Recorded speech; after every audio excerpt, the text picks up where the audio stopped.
Hello guys, and welcome back to MS Tech Tutorials. And in today's video I'm going to be showing us how to check if your drivers are up to date, and let's get straight into the video. So the first thing that you guys can do is just go ahead and open up the search bar and type in device manager in the search bar. Once the device manager is open, you can go ahead and make your way over to display adapters.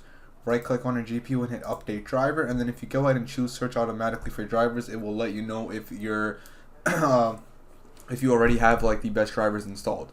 Another way of checking is by going over to the GeForce Experience app directly, or the NVIDIA app if you are on NVIDIA, and you can go ahead and make your way over to, you're gonna have to log in first, but once you log in there will be an option for drivers, which is right there, and then you can go ahead and just go over to drivers and it will say if you have any updates available. Now once you have, if you do have any updates or downloads available, you can go ahead and download them, and that should be done basically. It will obviously download the latest driver. And now that is basically it for the video. Thank you guys for watching. Make sure to give the video a thumbs up, subscribe to the channel, and have a great day.